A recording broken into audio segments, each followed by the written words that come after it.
everyone. It's Friday night and the party mood is set, and I'm sure all of you are craving for your favorite foods, right?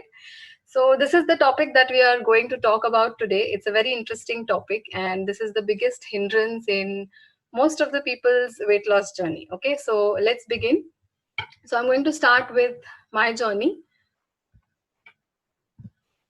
Okay, so this was how I was, and as you can see, I've had a nice weight loss transformation. But I would like to talk about a little more about the other transformation which I've had.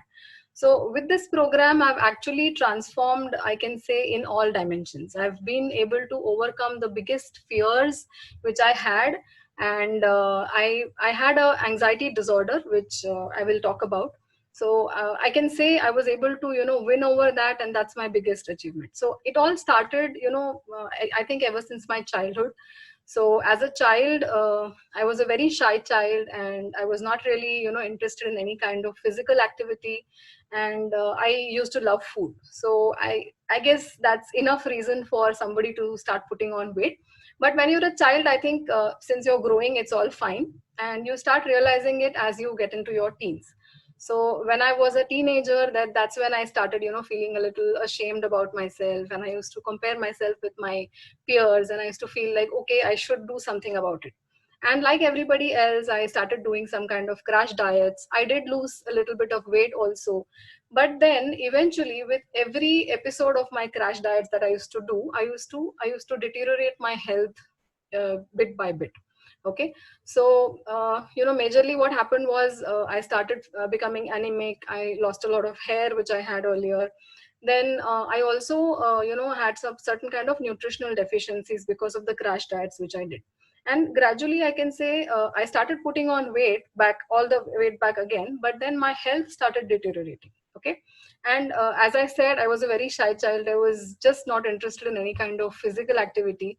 So I never imagined doing any kind of exercise for losing weight. I always used to crash diet. Okay. And then gradually what happened was, because I was in a very protective environment, I was also not exposed to any kind of pressures. So as I grew older, I had to take up more responsibility. I took up a job, and then I got married, then I had a baby, and with all that, the stress piled up. I was putting on weight, so all that put together, it was just too overwhelming. And the body and mind are connected.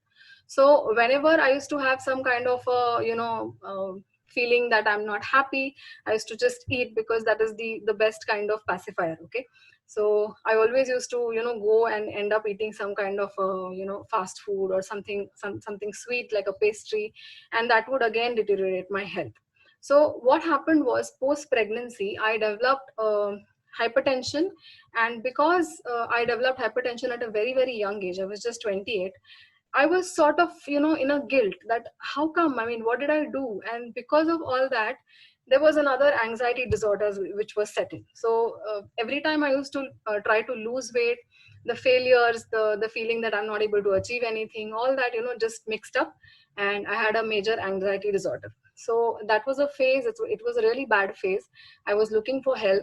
And at that time, I was actually not looking for weight loss or anything. I was just, trying to help myself to improve and get out of that phase, because it was really bad. I was in IT that time, and it was not like I had any IT pressure or anything. It was all smooth. My family is excellent. They support me well, but somewhere there was a guilt in me that I was just not taking care of myself. So all that these issues were piling up, and I had tried a lot of things for weight loss. So I was not really sure what exactly will help me.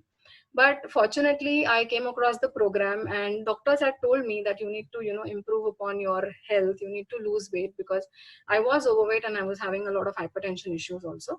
So I slowly started with the program, and initially 1 month I did not do any exercise because I was scared of exercising. And gradually, with the help of my coach, I was able to improve, and this is how I am today. I have overcome my anxiety disorder completely, and I'm also off my blood pressure medication. So I'm really happy that this is the kind of transformation that I have achieved.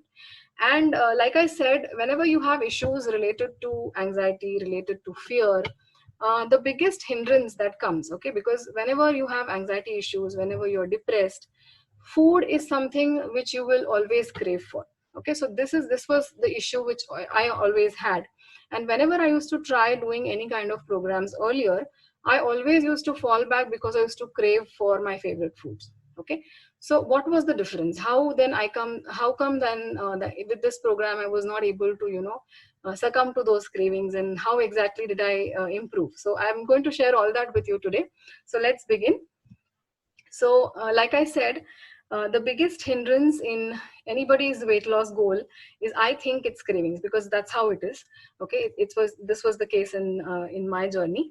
Okay, so what are cravings exactly? Okay, and why do we crave? All right, so craving is nothing but an intense desire to eat or to indulge in some kind of a favorite food. Okay, so, and this happens not primarily because of hunger. So hunger is something different, and you crave for a certain kind of food, that is different. Okay, so there are many reasons why exactly we crave for foods.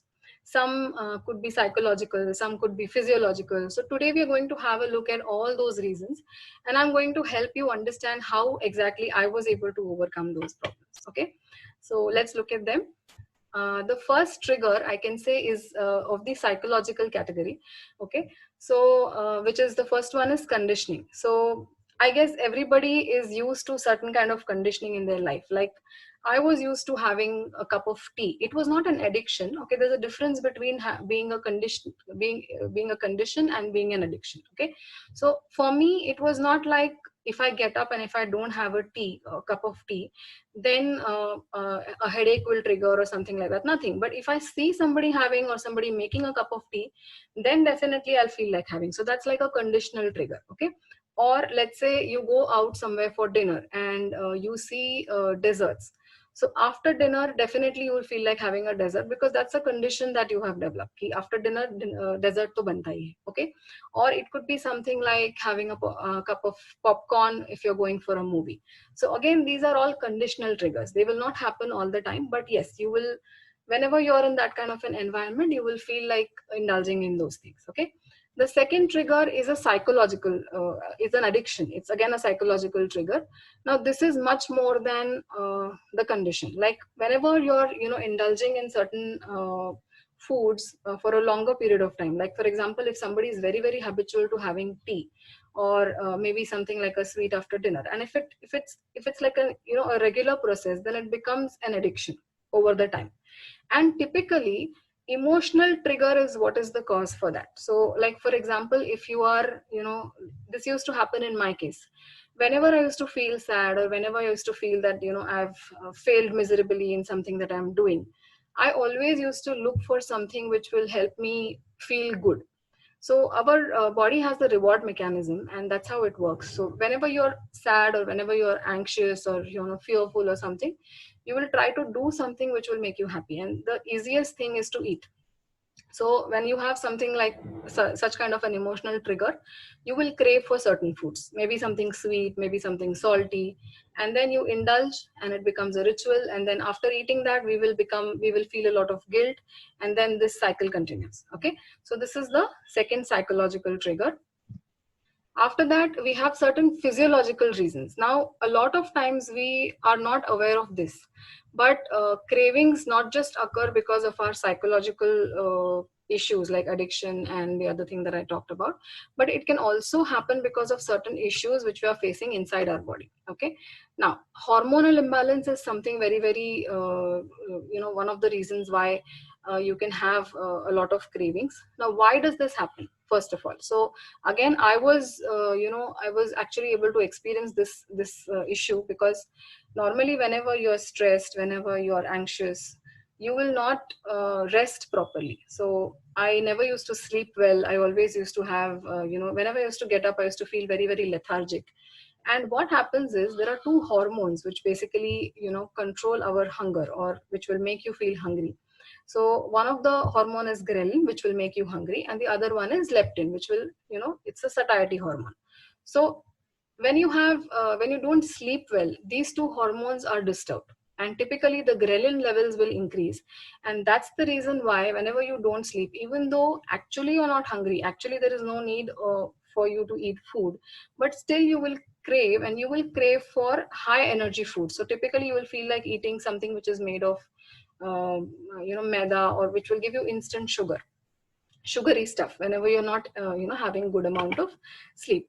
So apart from this, there is one more trigger, which is the unstable blood sugar. Now, typically, even if you're not anxious or even if you're not fearful, whenever we are indulging in a lot of high GI foods, so typically something which is having a lot of calories, so what happens is the blood sugar will spike up.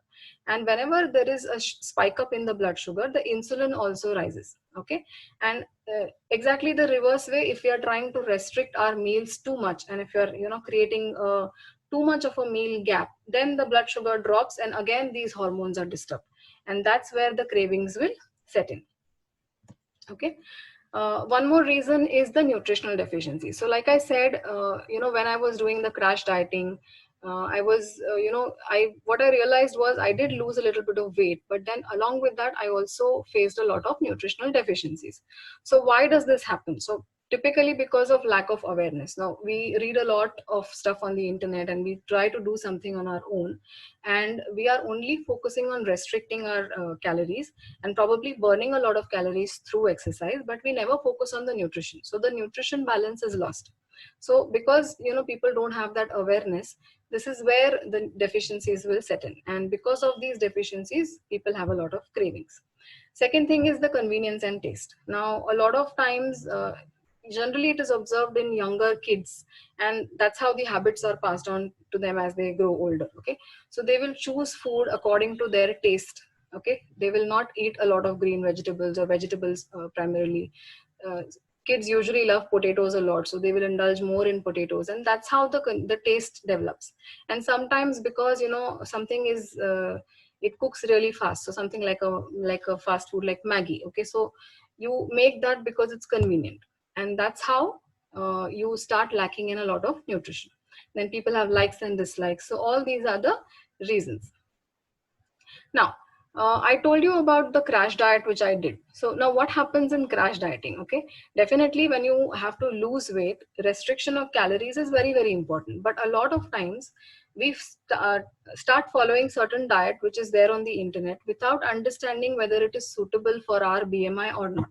Okay, so typically what happens is we just end up eating too less the calories, and we are not even focusing on the nutrition, that is whether we are getting the right amount of protein or not, whether we are getting the right amount of vitamins and minerals which we need or not. And that's where what happens is the issue starts triggering. So whenever you're doing too much of a restriction, you will basically go into a famine response. So your body will start thinking that it's not going to get food at all. And first of all, what happens is the metabolism slows down, and you will basically feel as if you're going to have a lot of weakness and deficiencies, and you will cravings are going to increase in this case. Okay. So then what happens, one fine day you will indulge in some kind of a feast, because uh, it's very difficult to follow a very, very restrictive diet for a very long time. So there will be some occasion definitely in our friend circle or something, and that's where we will indulge. And then that time we will typically indulge in a lot of high calorie food, and it again goes back into that same cycle. The guilt cycle repeats. Okay. So now, so what when I talk about nutritional deficiencies, now typically what happens is whenever you are craving for certain foods, so actually it is because there is some kind of a nutritional deficiency which is existing in our body. Okay, so these are some of the examples. There is a huge list available, but these are just some of the examples which I have taken. So for example, people who crave for chocolate a lot. Okay, whenever you see a chocolate and you feel like eating, that's different, but there is a very strong craving of eating chocolate sometimes. Okay, so that's typically when when you are falling short of magnesium, and instead of indulging in chocolate, probably you should indulge in a lot of nuts, seeds, veggies and fruits, which will help you to fulfill this kind of a deficiency. Then if you're craving for sugary foods, okay, then what you need is basically chromium, carbon, phosphorus, all these kind of minerals. So these are the list of items which you're supposed to eat. So again, fresh fruits, broccoli. If you're a non-vegetarian, you can also indulge in some kind of chicken, eggs, dairy products. Okay. So these are some of the examples. So like I said, now reasons for the cravings could be very, very different. So you have to understand what kind of the trigger that you are actually going through. You can discuss that with your coach. Your coach will be the best guide to help you, and accordingly you can take action. Okay, so in my journey, everything has really helped, because when I said the psychological triggers like the addiction and the conditioning kind of a trigger, that actually takes a lot of willpower, because whenever you're going into that kind of an environment, you will definitely be, you'll see that you're pulled towards that response. Okay, so whenever you are in a community, whenever you're attached to your coach, you're talking, you're discussing, you're seeing other people also follow, your willpower will become stronger and you'll be able to actually fight those cravings. Okay, and when it comes to nutritional deficiencies, definitely our program is the best, and I'll explain you how. Okay, because in our program we take the Herbalife products, and they are excellent in terms of fulfilling the nutritional requirements. So the shake which we have, okay, as you can see the illustration over here, it is rich in several vitamins and minerals. And if you see over here, the equivalent value, like for example, whatever the shake is offering, if you want to have vitamin A from cheddar cheese, equivalent would be 120 grams, and that's huge amount of calories. Okay, example, vitamin E, again, it's almost 50 grams of dry roasted cashew nuts. Okay, so you can imagine the amount of nutrition that is available in our shake, and that's how whenever we are trying to lose weight, it actually helps, because it is going to help you fulfill your nutritional requirements. And that's how I was able to take care of this side of the cravings which I had. Okay, so this is all. So like I said, we'll be able to fight against the cravings. And basically what all you need to do is, first of all, you be in constant touch with your coach. So now, because of the COVID situation, everybody is not able to visit their clubs, but at least we have the virtual medium through which we can stay connected. Be a part of the community, and this is going to help you a lot. Discuss what all things, what all issues you have. And if you're having something like a specific craving, like I discussed, like I showed you on the earlier slides, then you can talk to your coach, and maybe they will be able to help you identify this. Okay, then follow the meal plan exactly as given, because while we are designing the meal plan for you, we take into account what all issues you have, and accordingly we are going to suggest you certain things. So like for example, a lot of times it happens that if you don't like sprouts, you miss the sprouts and then you eat something else, or probably you will skip the meal entirely. So this is not going to help. Ensure that you follow your meal plan well. Ensure that you exercise well, because that is a very, very important component. It is going to help you with your good endorphins in the body, and that helps you to relieve certain amount of anxiety, certain amount of fear, and you will feel good because of that. So I think with this, I've shared a lot of information about cravings, and I'm sure you'll be able to take care of yourself. So if you have any questions, do connect with your coach, and I think we can end the session now. Thanks a lot for joining, and see you again in the next session.